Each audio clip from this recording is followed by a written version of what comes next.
심수봉이라고 하는 가수가 있습니다. 그 노래 중에 백만송의 장미라는 게 있잖아요. 먼 옛날 어느 별에서 내가 세상에 나올 때 사랑을 주고 오라는 작은 음성 하나 들었지. 이게 누구 이야기일까요? 예수님이 하나님을 통해서 이 땅에 사랑을 전하라고 보내신 거거든요. 그러면서 하는 얘기가 사랑을 할 때만 피는 꽃. 할렐루야. 여러분, 사랑하셔야 사랑꽃이 피는 거예요. 그게 여러분 예수님께서 오늘 우리에게 이 성탄에 작은 인간의 몸 말 구유에 오신 거, 이게 있을 수 없는 일이잖아요. 그게 인카네이션이라는 성육신의 사건이거든요. 하늘 영광 버리고 자기를 비워 죽기까지 복종하시는 예수 그리스도의 그 순종이 우리의 영원히 살 수 있는 길을 열어주시고, 그 놀라운 축복이 저와 여러분에게 있는 임마누엘의 축복인 줄 믿습니다. 그러면서 백만송이 피어라는 진실한 사랑을 할 때만 피어나는 사랑의 장미다. 우리 진실한 사랑을 통해서 함께하는 공동체의 아름다운 장미, 사랑의 장미를 피는 저와 여러분 되시기 원합니다. 그 다음에 보면 괴로운 눈물을 진실한 사랑은 뭔가, 괴로운 눈물 흘렸네, 헤어져 간 사랑 많았던 너무나 슬픈 세상이었기에 예수님이 십자가를 지셨잖아요.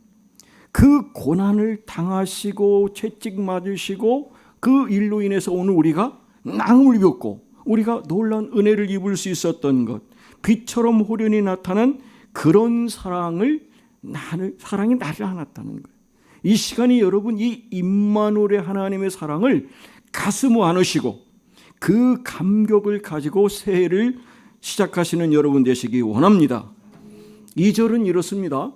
이젠 모두가 떠날지라도 그러나 사랑은 계속될 거야. 모든 이가 다 떠나도 저와 여러분은 이 교회에 대한 사랑을 계속하시기를 주님의 이름으로 축복합니다. 저 별에서 나를 찾아온 그토록 기다리던 분이 누구세요? 아기 예수님 아닙니까? 그분을, 그래서 그대와 함께라면 더 많은 꽃을 피우고 하나가 된 우리는 영원한 저별로 돌아가리라. 그게 여러분 우리 영원 하늘나라 아닙니까? 다시 오실 주님과 함께 그 영원 하늘나라에서 거룩한 나라 왕같은 제사장으로 하나님의 그 놀라운 왕국을 이어받는 저와 여러분 될 줄 믿습니다. 별로 이렇게 기분이 안 좋으신가? 아니, 이렇게 왕 중의 왕, 최고의 놀라운 그런 부분을 저는 이걸 보면서 그렇구나. 우리가 돌아갈 땅 하늘나라. 천상병 그 시인이 그랬잖아요. 나 하늘로 돌아가리라. 그리고 내 인생 소풍이 하나님께 뭐라고요? 아름다웠습니다. 이런 놀라운 축복을 여러분 받으시기 바랍니다. 그래서 여기 보면 그렇게 얘기를 하거든요. 이 후렴이 마음에 들어요. 미워하는 마음 없이. 그 다음 뭐죠? 아낌없이 사랑을 주기만 할 때. 그러죠? 예, 간드러지게 해야 돼. 이거는 백만송이 꽃은 피고. 그 다음 뭐예요? 그립고 아름다운 내 별나라로 갈 수 있다네. 그래야 하늘나라 간대요. 할렐루야. 그런 우리 꽃을 피웁시다. 예, 그러면 하나님께서 그립고 아름다운 나라에 우리를 영원히 함께 하실 줄 믿습니다. 예, 이제 9분 남았습니다. 네. 오늘 성탄에 예수를 찾아온 사람들 두 분을 통해서 제가 너무 감사한 마음인데, 오늘 여기에 나온 사람은 동방박사 세 사람의 이야기이지 않습니까?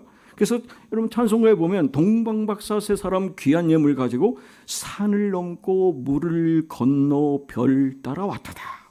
오 단일밤의 밝은 별, 명랑하고 귀한 별, 아기 예수 계신 곳에 우리를 인도하여라 그랬습니다.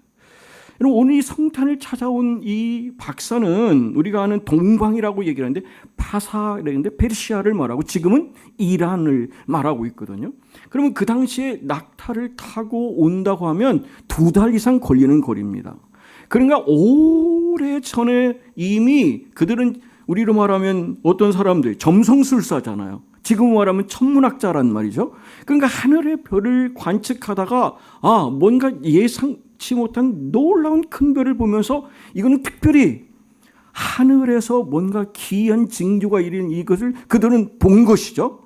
그래서 저는 그래요. 제가 말씀드렸어요. 우리가 일주란 말씀을 드렸잖아요. 오직 믿음의 주요 온전하신 예수를 바라보면 하나님께서 여러분을 지혜로 이끌어 주시고 지혜와 계시의 성령께서 여러분의 인생을 이끌어 가시기 때문에 임마누엘의 축복이 모세에게도 하셨고 요셉에게 했던 것처럼 모세와 요셉과 함께 하셨던 하나님의 축복이 2026년에 5년에 여러분 모두에게 있기를 주님으로 축복합니다. 그래서 저는 오늘 짧게 제가 한번 말씀을 좀 나눠볼게요.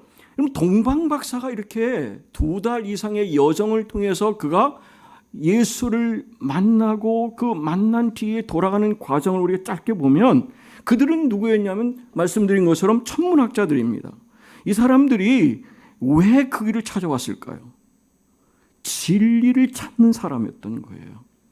여러분 모두가 예수 그리스도가 진리고 주님께서 그랬잖아요. 나는 길이요 진리요 생명이다. 나로 말미암지 않고는 어떤 사람도 구원을 받을 수 없다. 할렐루야. 오직 예수 그분만 붙잡으시고 그분과 함께 승리하시기를 주님으로 축복합니다. 그게 바로 이 메시아 탄생을 기다렸던 그 사람들을 통해서 그 놀라운 역사를 쓰게 하셨거든요. 여러분 꼭 부탁드릴게요. 하나님은 우리 자신의 처지나 환경이 어렵고 고달퍼도 내게 주신 책임을 다하는 사람을 반드시 책임져 주신다. 이끌어 주신다. 그래서 저는 그분 바라보고 2025년을 시작하려고 그럽니다. 우리 함께 그 부분을 하게 되면 하나님은 그 뜻을 인정해 주시고 우리 교회에 은총을 베푸셔서 정말 기대 이상의 새로운 역사를 쓰게 하실 줄 믿습니다. 그게 하나님께서 오늘 우리에게 주시는 거예요. 그럼 원래 이 동방 박사는 4명이 출발했습니다. 처음에는 4명인데 이름을 보니까 캐츠비, 밀초, 팔다사, 알타반이 4명인데 세 사람은 같이 쭉 왔는데 알타반이라는 사람은 중간에 길을 잃어버린 거예요. 그리고 이 사람이 30년을 헤매고 33년 차에 그 예수님을 만나는 거예요. 어디서 만났을까요? 십자가를 지시고 돌아가는 그 시점에 만나게 된 거예요. 사랑하는 여러분, 우리가 함께 가는 길에 여러분 길을 차치하게 놓으면 30년이라는 정말 감당할 수 없는 늦춰짐이 있을 수 있다라는 거예요. 그래도 다시 만났으니 다행이지 만약에 못 만났으면 얼마나 큰 문제가 되겠어요. 여러분 아마 배너를 보신 분은 아실 거예요. 갈보리 골고다 그 언덕에서 극적으로 만나게 되거든요. 33년을 그가 헤매고 다닌 거예요. 자, 이런 부분을 통해서 보면 하나님 우리 공동체 속에서 결코 나고자 되지 않는 우리 모두 함께하는 역사를 쓰게 해주십시오. 그런 기대한 그 기대를 가지고 저와 여러분이 하나님 쓰게 하시면 믿음은 바라는 것의 실상이고 보지 못하는 것의 증거라고 말씀하셨잖아요. 내년에 많은 증거를 통해서 여러분에게 보여주실 줄 믿습니다. 우리 이대화 장로님이 지금 믿음 가운데 이렇게 이겨내고 계신데 우리 장로님께서 이제 증인의 삶을 살고자 기도하고 계시다는 거예요. 저도 22년 3년 차로 이제 들어가는 상황인데 이렇게 증인으로 살게 하시잖아요. 할렐루야. 건강해 보이지 않습니까? 여러분 어떤 모습 봐야 건강해 보이나? 하나님이 이렇게 건강으로 책임져 주시잖아요. 여러분 입술로 증거하게 하잖아요. 백발이 될지라도 나를 버리지 마시오. 왜요? 내가 오래 살겠다는 게 아니라 다음 세대의 주의 복음을 전하기까지 나를 붙들어 주십시오. 그러면 하나님 역사에 두시잖아요. 여러분 인생을 크게 사시면 박명자 권사님처럼 백수를 누릴 줄 믿습니다. 그렇게 살아야 120을 살아야 되지 않겠어요? 이렇게 못 사나? 왜 이렇게 자신이 없으세요, 여러분? 자신을 가지시고 하나님께서 저와 여러분을 통해서 역사하신 그 은혜 가운데 함께 하시면 반드시 역사를 쓰는 거예요. 오늘 보세요. 박사들이 낮에는 가고 싶어도 갈 수가 없는 거예요. 왜 그래? 별을 따라왔잖아요. 낮에 별이 없잖아요. 그러면 인생의 여러분 어둠 속에서 밤 속에서도 하나님은 역사하고 계시거든요. 이들은 어둠 속을 헤치고 별을 따라갔다라는 거예요. 당시에 정치적으로 사회적으로 상황이 너무나 어려운 낭만과 절망의 시간, 어둠의 세대였거든요. 그런데 여러분 난세에 뭐가 난다? 영웅이 난다 그러잖아요. 우리 한번 난세의 영웅이 되어봅시다. 이렇게 믿음이 약해가지고 하나님이 2025년을 우리에게 주신 것은 난세의 영웅, 이 어려운 시대 정말 세상의 정치, 경제 모든 걸 봤을 때는 아무 희망이 없는 이 어둠의 세계인데 그곳에서 큰 별이신 예수 그리스도의 우리를 이끄시면 이 시대에 우리는 하나님께서 정말 당당하게 세울 수 있는 하나님의 사람으로 믿음도 굳건히 세워주시고 이 말씀들을 지키는 저 여러분을 통해서 하나님께 쓰임받는 동방 박사 같은 새 사람이 되기를 주님으로 축복합니다. 여러분 지금 종교적으로도 많이 부패되어 있어요. 그래서 제가 참 목사로서 부끄러울 때도 많고 과연 이 부분 가지고 어떻게 세워야 될 건가. 제가 평신도 집사일 때 우리 목사님, 통합적 목사님께서 그래요. 티에집사. 열 목사보다 나은 목회자다운 삶을 살면 돼. 그래서 40도 안 된 저를 장로를 세우시려고 그렇게 일을 쓰셨거든요. 그때는 그 말을 못 알아들었어요. 요즘 그런 생각을 해요. 차라리 그때 그냥 돈 많이 벌고 그리고 신바람나게 쓰고 잘 섬기고 그러면 더 훌륭한 제 은생이 되지 않을까 이런 생각을 잠시 시달데없는 생각을 해봤거든요. 그러나 여러분 보세요. 여러분은 여전히 그것이 유효하시잖아요. 저는 목사로서 이 길을 갔으니까 이제는 죽으나 사나 이 교회의 새 역사를 창조하지 않고는 떠날 수 없는 게 제 인생이에요. 그래서 여러분 이것을 위해서 저는 생명을 걸기 때문에 두려움도 없고요. 담대하게 갈 수 있습니다. 여러분. 그런 일을 이루시려고 저를 이곳에 보내셨고요. 다음 세대에 세우는 일 그런 부분을 저는 하나님이 만들어 가고 계시거든요. 너무 기대가 될 만큼 저는 기대가 돼요. 여러분 한번 지켜봐 주시고 기도해 주시면 반드시 놀라운 하나님의 갑절의 영감과 보응을 통해서 이 교회 새 역사를 창조하게 될 줄 믿습니다. 그게 창조적 소수로 저 여러분을 세우신 거예요. 여러분 이 사람들이 다 잘하진 않았어요. 여러분 동방 박사들이 동방에서 여러분 이제 예루살렘에 오면서 어디로 갔어요? 베들레헴으로 간 게 아니잖아요. 어디로 갔습니까? 예루살렘 헤롯 왕궁으로 간 거예요. 그게 잘한 게 아니잖아요, 여러분. 여러분 사람 생각은 그래. 상식적으로 당연히 하늘에서 큰 왕이 나왔으면 누가 왕으로 왔을 거라고 생각해. 헤롯 왕의 자식 중에 하나가 왕 태어났겠구나. 그래서 이런 궁전으로 간 거예요. 근데 여러분 궁전으로 간 왕손의 혈통으로 나왔을 거라고 생각했는데 이게 바로 하나님 뭐라고 그래? 사람의 생각과 하나님의 생각이 다르다 그러잖아요. 바로 이런 부분에서 내 생각이 너희 생각과 다르고 내 길은 너희 길과 다릅니다 하면서 여호와의 말씀입니다 하면서 이는 하늘이 땅보다 높은 같이 내 길은 너희 길보다 높으며 내 생각은 너희 생각보다 높다. 왜 우리 기도하시죠? 내 생각이 아닌 하나님의 생각을 받아들이기 위해서 기도하는 거예요. 제가 여기서 여러분 이 기도하는 게 여러분 많은 시간 기울이는 게 아닌데 늘 그 생각, 하나님 정말 함께하는 교회를 하나님 원하시는 뜻대로 제가 이룰 수 있는 일을 저는 싹 빼주시고 I'm nothing. 나는 아무 존재도 아닙니다. 오직 하나님께서 이루어 주세요. 그 일을 바라보며 가는 것이 제 인생 여기 교회의 목표입니다. 제가 바라는 그 소망이에요. 그러니까 주님께서 저를 불쌍히 여기셔서 잘하게 하실까요? 안 하시게 할까요? 잘하게 하세요. 그런데 제 의지와 제 생각과 비전을 가지고 내가 이렇게 끌어볼 거야. 여러분 나 꽁이다 이놈 해봐라 하시면 못한다니까요. 여러분 제가 인생을 살면서 지금 목회를 이렇게 20년 넘게 하면서 깨달은 게 정말 예수님처럼 비우는 일 그리고 예수님이 이루신 그 놀라운 일 그분만 따라가면 되는 것이다. 그 일을 여러분 저는 기대합니다. 그리고 기도하고 있습니다. 기다리고 있습니다. 반드시 그 역사를 통해서 하나님은 써주실 줄 믿습니다. 오늘 보세요. 박사들이 실수했잖아요. 여러분 별을 따라가면 계속 별을 따라가야 되는데 어디로 간 거예요? 자기 생각에 왕궁에 있겠죠. 왕궁으로 간 거잖아요. 여러분 그런데 그것을 실수한 거예요. 그런데 보세요.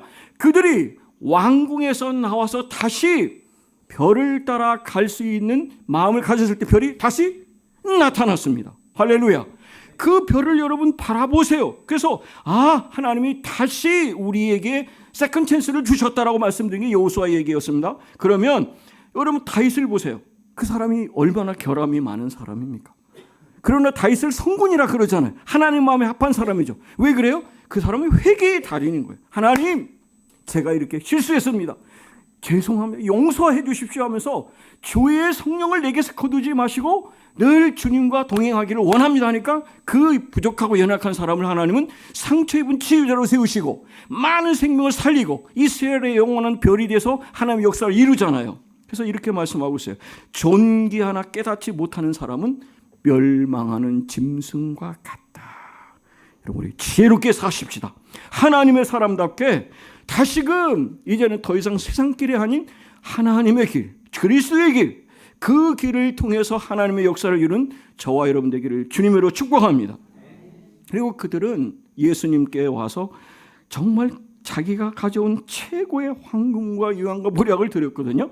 이게 여러분 예배는 하나님이 받으신 최고의 존귀한 행위라고 말씀드렸잖아요. 그리고 우리가 우리의 마음을 담아서 드리는 이 물질의 황금 유황 보락은 우리 하나님께서 가장 기뻐하시는 최고의 예물일 수 있다. 그래서 여러분 마음을 제가 꼭 담으라고 말씀드렸어요. 내 마음을 담아 드리면 그 액수는 중요하지 않습니다.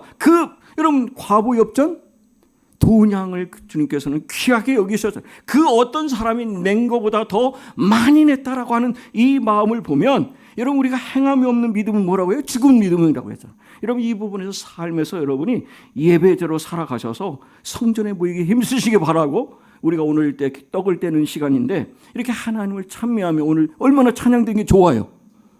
다음부터는 이제 설교 제가 준비 안 할게요. 내년에는 설교 안 하고 그냥 끝낼게요 제가. 그래서 여러분 이렇게 아름다운 사도행전 2장에 나온 공동체를 이룰 수 있는 놀라운 축복이 있을 줄 믿습니다. 한 말씀 드리고 마칠게요. 여러분 이 사람들이 갈 때 여러분 원래 어디를 가야 됐어요? 헤롯 왕에게 가야 돼.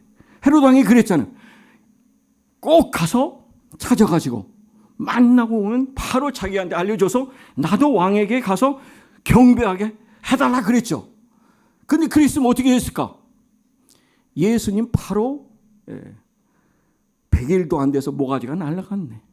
그러지 않았어요? 그러지 않습니까?